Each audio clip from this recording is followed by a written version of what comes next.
ეს არის სასწორი ფეხებზე დგას, ეს eBay-დან გამოწერილი ფეხებია, დანარჩენი ნაკლები ჩვენ შევკარით. ეს არის აქ იმაში, იმას პლასტმასის იმაში ჩასული დაჩკი ამისის, რომელსაც გვიჩვენებს რა საქონელი რო შევა, რო რა ეს არის. აქ არის დასახარისხებელი, ეს როგორც ხედავთ, აქ ეს იმიტომ არის გაკეთებული, რომ ასე ვთქვათ, გავკეთებინა როგორ თქვა, ეს თქვათ 200 კილოს გადავარჩევ ხოლმე და თქვათ პატარა არის რაღაცა სხვაგან არის ჯგუფში და ამისთვის არის და ძალიან საჭირო არის ყოველთვის იცოდეთ რომ გამოგადგებათ ეს ჯიგრები ხა ჩამოვლია მოდა გაჩვენებთ იმიტომ რომ აი ამ გალიაში არიან ცოტა ჭიდროთ ანუ მეტი ყო შეყვანილი ზოგი ფშაველელია ეხა ეს ჯიგარი ნახე როგორ მიყურებს ეს კახას განამყოს ნაკიდი ეს ამისი ფოტოშორის მამა არის ანგუსი და დედა არის შვიცი. აი ეს რომელსაც ხედავთ, ამაში ეს ფშაველი ბიჭი არის იქა. მერე ამის მიყონა მიტანები არ არის ამისი კამერის. არა, ახლოს რომ მივიყვანო. აი, მოდი. ეს არის ჰოლშტეინი. ჩისტა კრომლი ჰოლშტეინი არის. საკმაოდ კაი წონამატი აქვს. სამბეჭდავი.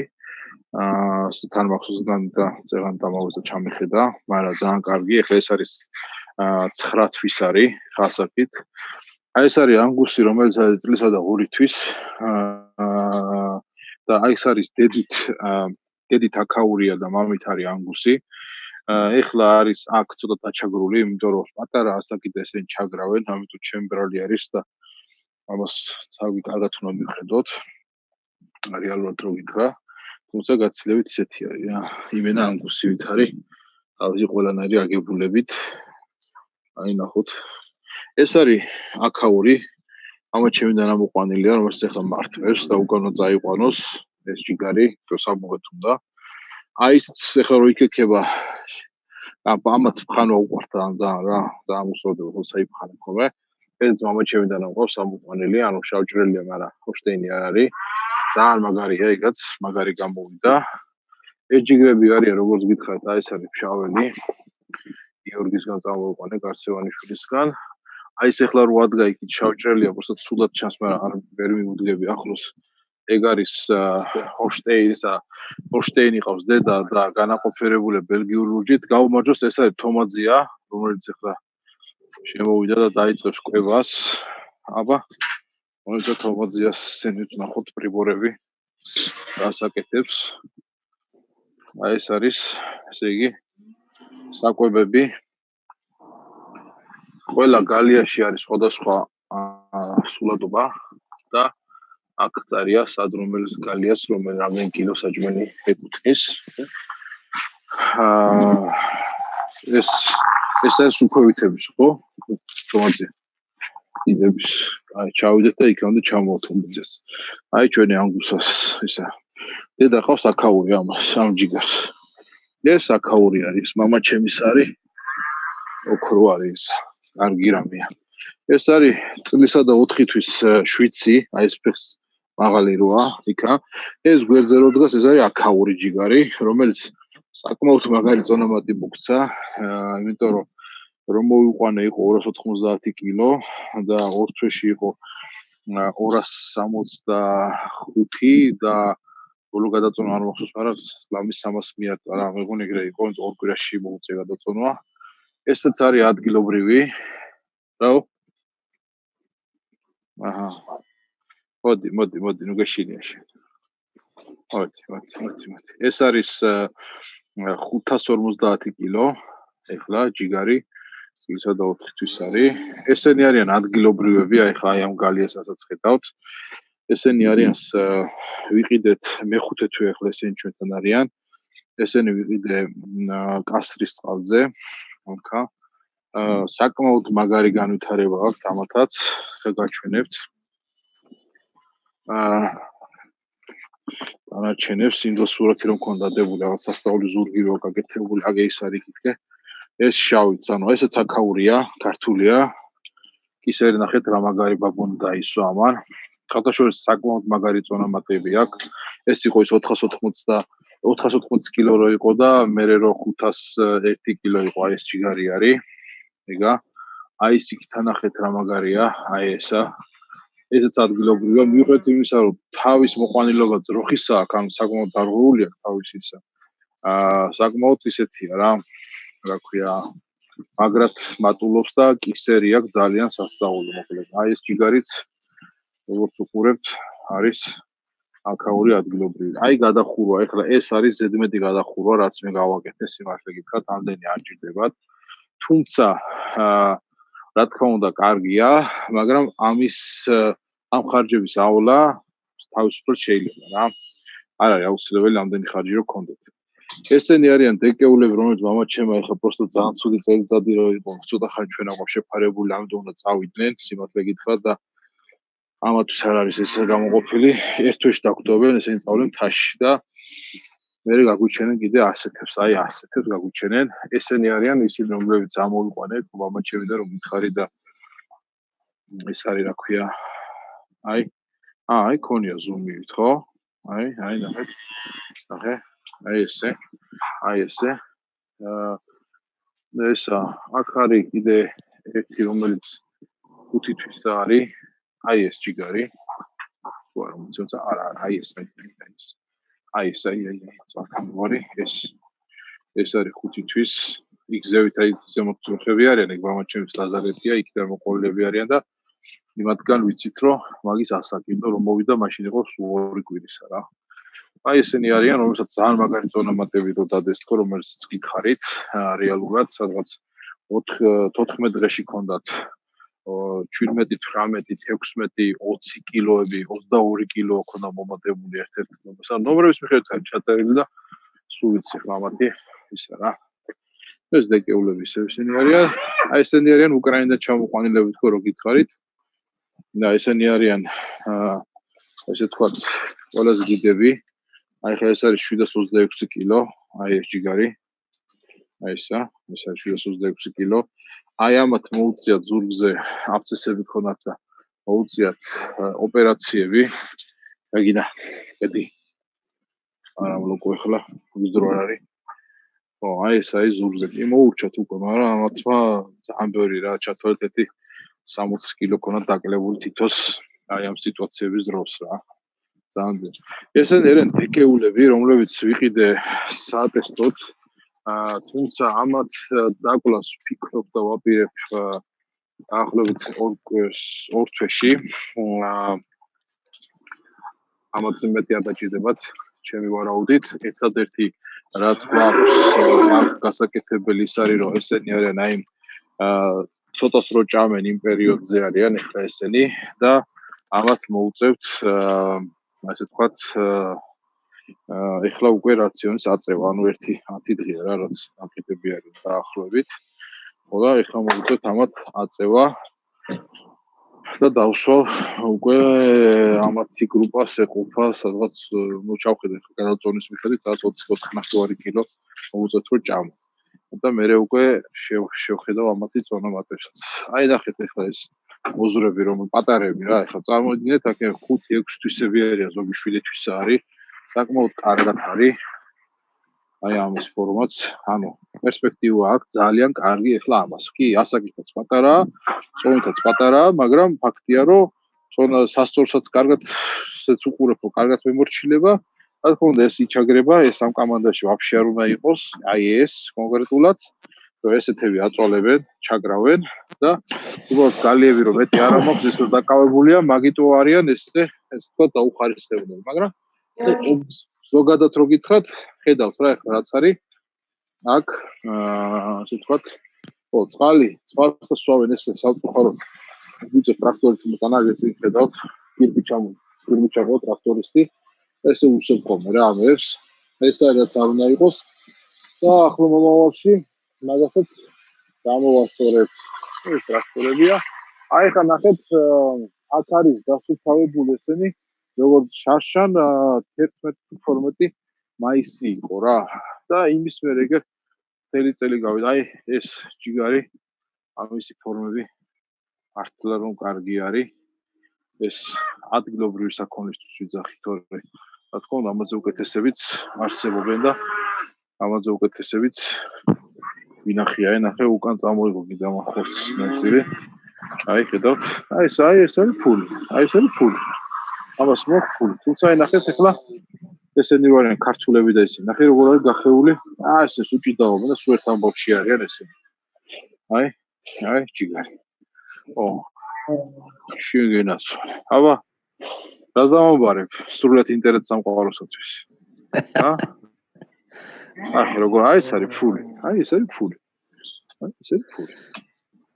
როიცოდეთ, აი ზურგი როგორი აქვს. აი ეს არის რაც ასე თქვათ ადგილობრივი საქონლიდანაც შეგვიძლია რომ მივიღოთ. და ეს არ არის იდეალური. რა თქმა უნდა, უკეთესი ჯიში არის უკეთესი შედეგი, მაგრამ ადგილობრივებისგანაც შეიძლება მიიღება შედეგის და რაც თავარი არის გაუმჯობესებაც შეიძლება. ნუ ზევით ახლა ის ანგუსი რაც გაჩვენეთ, ფაქტია, ხო ახლა შეგიძლია რომ ასეთივე მიიღო, იმიტომ რომ დათო შენ და მე თანხმები ირლანდიაში ასეთებს ბევრს ნახავდა, ჩვენთან ცოტა სამწუხაროდ. ჯიგარი. აი ეს მაგარი არის, რაც აი როგორია კისერი.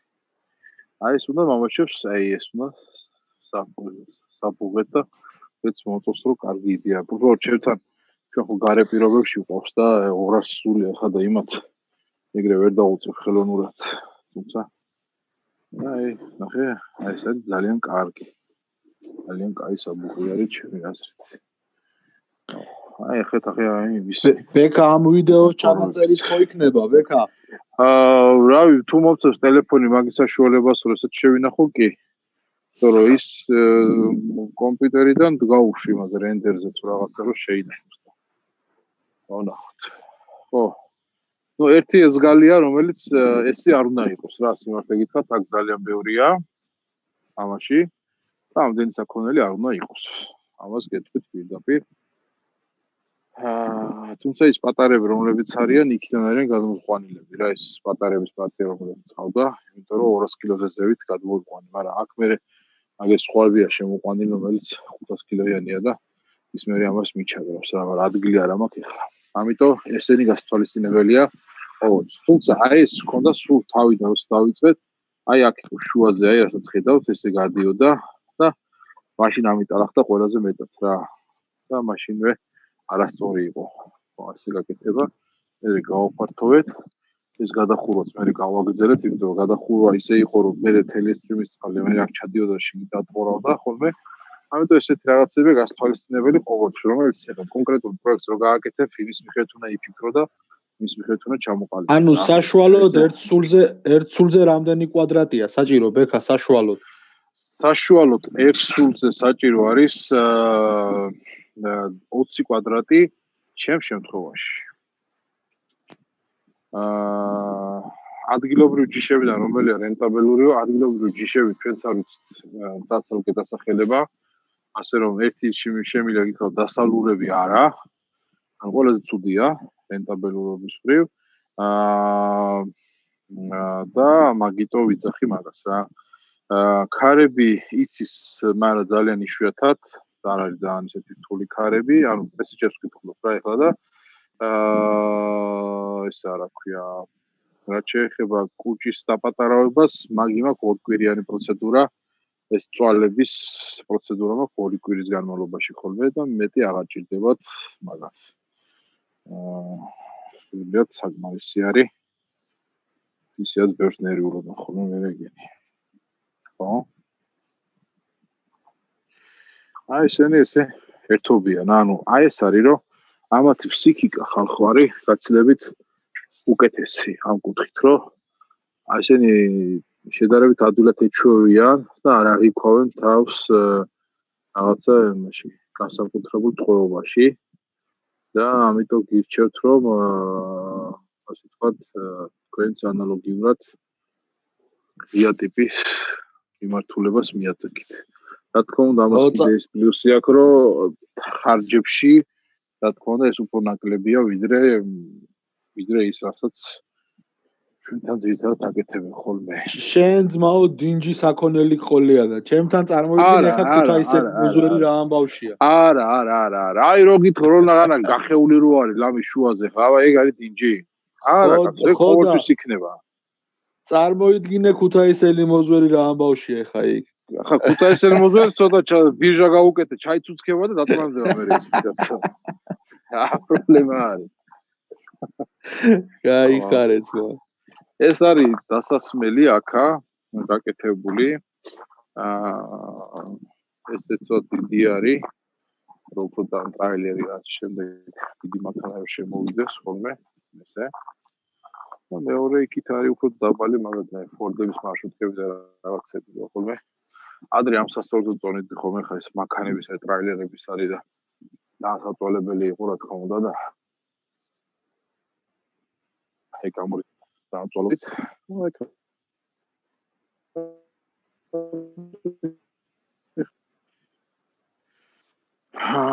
ეს არის ელიას მთა. ეს ჩვენი სატრაქტორო პარკი კიდე კომბაინები რაღაცა. აი ეს არის ყველაფერი, რაც მე ხოსურს შეეხება ამ ეტაპზე. ვის რა კითხვები გაქვთ? კიდევ გამოვუშვით. სუნი არ არის ახლა, აქ ვინც არის, ახლა ამ წუთას ახლა სუნს სამწუხაროდ ვერ გაჩვენებთ ტექნიკური საშუალებებით. აქ ანაირი სუნი არ არის. რა თქმა უნდა, ახლა ამ ხელა ფერმა მთლიანად სოფლის შუაგულში არ უნდა ჩადგა, რა თქმა უნდა, მაგრამ ის სუნი რო გითხრათ ახლა რომ აი ფერმაში რო შედიხარ და სუნი რო აგდის და 5 წუთი რო ვერ გაჩერდები, ეგეთი მით უმეტეს აქ არ არის.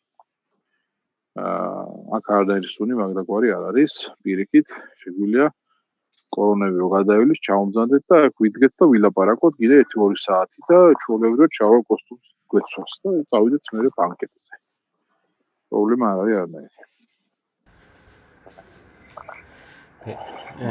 ბექა, მადლობა, ძალიან მნიშვნელოვანი იყო რომ დღევანდელ დღეს ესეთი ჩართვა გააკეთე, მართლა ძალიან საინტერესო იყო. და რაც თავარი, აი შენ თქვი რომ რაღაც მოკლე პერიოდში ველოდებით რაღაც გარკვეულ კრედიტებს და ასე შემდეგ მეხორცულე დაახლოებით რა დროისთვის შეიძლება ელოდოს? სიმართლე გითხრა, გამზადებულია თითქმის ყველაფერი, რაღაც პატარა დეტალები გვაქვს გასავლელი, სატესტო რეჟიმები უკვე დაწყებული გვაქვს რამდენიმე ფერმაშიც. ეს არის საქართველოს ბანკში ვარ ისიც და საქართველოს ბანკის ეგიდით ვაკეთებ, თუმცა სახელმწიფოც არის უკვე რაღაც დონით ჩართული ამ ყველაფერში. სამინისტრო მაგრად გვიჭერს ხარს და ნახოთ ცოტა ხანში, ალბათ ეს ერთ კვირაში დაახლოებით უკვე მეტ ინფორმაციასაც დავდებ და გააგებინებთ ამის შესახებ. არის საკმაოდ უნიკალური და ვფიქრობ, რომ ბევრ რაღაცას შეცვლის, ზოგადად სოფლის მეურნეობის დაკრედიტების შეგენებასაც მე მგონი რომ შეცვლის რა. იმედი მაქვს ყოველ შემთხვევაში და მაგას ვცდილობ და თავარი ის არის რომ ბანკიც გამოვყვა ასეთ ექსპერიმენტზე, ხალხი ვიცი რომ გამოვყვება, იმიტომ რომ ყველანაირად მათი არის კარგად მორგებული და ესე თქვათ, არის მორგებული რა. და არსებულია ეს სიტუაცია ხელს ხო არ შეუშლის თუ პირიქით უნდა შეუწყოს კიდევაც რომ რაღაცნაირად პროდუქცია შეიქმნას. დღესდღეობით გეტყვი რომ მაგაზე უფრო მეტი ორიენტირია რომ ეხლა გაკეთდეს ვიდრე ადრე რა. და უფრო მეტად ავართ მოვიდა სიმართლე თქვა დროც ბანკში ამ პროდუქტის შექმნაში ვიდრე აქამდე. ბექა, რეალიზაციას დაკავშირებული მაინტერესებს. ხო. ეხლა აი ამ კორონას პერიოდში როგორ ფიქრობ ამ საღდგომოთ, აღდგომის მერე როგორ იქნება სიტუაცია რეალიზაციას პრობლემა ხო არ შეექმნება რამე? იცი რა არის? წეგან სულ თავიდან დავიწყო მაგითი რა, რომ შედარებით ეხლა ამ წუთას მოთხოვნა ცოტა ოდნავ ნაკლებია, იმიტომ რომ ხალხი მაინც ცოტა ზოგი შოქშია, ზოგი თვითონ საქონელი იყო ბევრი და მაგ მიზეზით, ანუ არის რა, ასეთი, მაგრამ რო გითხრა რომ ვაიმე ვერ გავყიდი, ეგეთი სიტუაცია არ არის. უბრალოდ ისეთი მოთხოვნა როგორც მაგალითად იყო სექტემბერ-ოქტომბერში, ესეთი არ არის. და ფასებზე როგორი მოქმედებს შენი აზრით ეს ყველაფერი? ფასებზე მე სიმართლე გითხრა მოლოდინი მაქვს უფრო გაზრდის რა, ვიდრე რაღაცა შემცირების. იმიტომ რომ ფიზიკურად ვერ შემცირდება, რეალურად რომ მივიდგეთ საკითხს, ეს ფასები, იმიტომ რომ საკვების ფასი გაიზარდა, ხორბლის ფასი გაიზარდა აქ დედოფლის ხაროში ლამის 80-85 თეთრამდე. და როცა იყო თუნდაც 2 კვირის 70 თეთრი, ამიტომ რეალურად რო გითხრათ, ეს არის ძალიან ისეთი საკითხი, რომ არ მგონია რომ შეიცვალოს დაკლებისკენ, მანამ ახალი მოსწავლეები არ მოვა. მათ შორის სოიოს ფასიც რა თქმა უნდა გაძვირდა, იმიტომ რომ დოლარის კურსიდან გამომდინარე და ბევრი სხვა საკითხიდან გამომდინარე, ფიქრობ რომ ფასები ხორცზე გაძვირდება, მოიმატებს და თან ისიც გაითვალისწინეთ, წევან ლეომ რაც თქვა, რომ თვით რაჭაშიც კი საქონელი არის უკვე ძალიან ცოტა. ანუ დეფიციტი გვაქვს. რეალურად ქვეყანაში საქონელი არ აქვს რა. როგორც უნდა თულიში გავაძრაოთ. დიდი მადლობა ძმაო. ხო. ბრუსცელიოზზე იყო შეკითხვა. ბრუსცელიოზის გამკლავება ერთისა რომ სახელმწიფო დაიწყო უკვე აცლები ბრუსცელიოზზე. თუმცა რო გითხრა რომ ეგ არის თქვა პანაცეა, იმიტომ რომ თუ ისეთ საქონელი რომელსაც ქონდა ბრუსცელიოზი უკვე და მე გააკეთეს იმისაც რა, იმას რა თქმა უნდა არ არის შულება, მაგრამ თუ ხბორობიდან ან პატარაობიდან მოჩულას აცრას გაუკეთებ და ასე მიყვები, დიდი ალბათობით კი 99% შემიძლია გითხრათ, რომ ბრუსცელიოზგან დაცული იქნები შემდეგ თაობებში. ამიტომ ეს დღეისობით ეგ არის ეს თქვა ერთი ბრუსცელიოზის პრობლემა, რომელიც ქვეყანაში ძალიან დიდი გვაქვს და მით უმეტეს ამ კუთხით ვიძახი, რომ მერძეულ მიმართულებას ჩვენ ეს თქვა სოფლის ნახირებში ეს თუ არ ამოიძირკვა, ბრუსცელიოზ ქვეყანაში ვერ მოსულთ რა. კიდე ხელოვნების ხელმძღვანელობა რამდენადაა საქართველოში, საკონტაქტო ნომერი. ხელოვნური განაყოფიერება არის, ჩვენც ვაკეთებთ და არის კიდე კავკასიის გენეტიკა, რომელიც ვთქვათ, არის და ტექნიკოსებიც არიან რა, რეალურად გააჩნია ხოლმე სადახა ტერიტორიულად და იმის მიხედვით ჯობია რომ დაკავშიროთ ვიღაცა, იმიტომ რომ ფიზიკურად ის არის, რა ქვია, ახლა დედოფლის წყაროდან ტექნიკოსი გამოაგზავნოთ სადღაცას, მეთანხმებით რომ არასწორი იქნება რა. ავანედა რენდერიცო. რენდერი მიდის რა მინდა. 44%-ზე. ესე იგი ვიდეო გვექნება.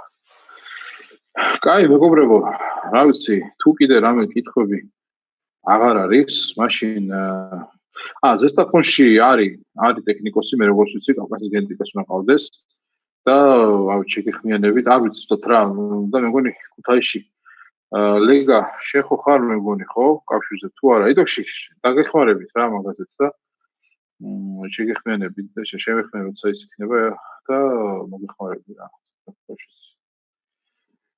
ცხეთათიანეთში მე მგონი რომ არის, მაგრამ ძალიან ისე არ არის, უბრალოდ მანდ არის ხოლმე ადგილზე აი ეს ვთქვათ მისვლის და რაღაც პრობლემა, თუმცა იმას გეტყვით, თუ წინა ჩართვა რომ მქონდა, მაშინ მახსენე აიფადის პროგრამა, რომელიც ითვალისწინებს ტექნიკოსების და ასე ვთქვათ ვეტერინარების აღჭურვას. სამწუხაროდ ცხეთათიანეთისგან ეს პროგრამა არ არის, ეს არის სამხრეთ-ჯავახეთში, იმერეთსა და სამეგრელოს ზემო სვანეთში და 20-25 კაცის აღჭურვა შეგვეძლება, ასე ვთქვათ, სრულყოფილად ისე რომ ადგილზე იმოძრაოს, ანუ მანქანა უნდა ყავდეს, მობილური კლინიკა უნდა ქონდეს. მას ადგილზე უნდა მივიდეს, ადგილზე აკეთოს, ვთქვათ, განაყოფიერება იქნება თუ ვეტომსახურება. ამას თუ მივახცევთ, ამას თუ გავაკეთებ და მე დანარჩენ საქართველოშიც გადმოვიდათ, და ამ კადრებსაც მოვიძიოთ, ხო, ჩათვალეთ, რომ ერთი 5 წლის მერე ჩვენ მოყოლება რაღაც სპეცნაზი რა, აი იმენა ხელოვნური განაყოფიერება და ზოგადად მეცხოველეობაში და იმედი მაქვს რომ ეს პროგრამა გამოვა რა. ჩათვალეთ რომ ეს არის საუკუნის ნაბიჯი იქნება მეცხოველეობისთვის.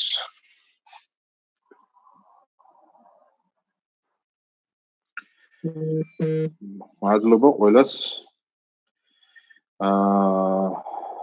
აუცი მე მგონი ამით ჩვენ დავასრულოთ. დიდ მადლობას მოგიხდით ყველას. იმედია საინტერესო იყო. თუ საინტერესო არ იყო მითხარით. ეგეც კარგია.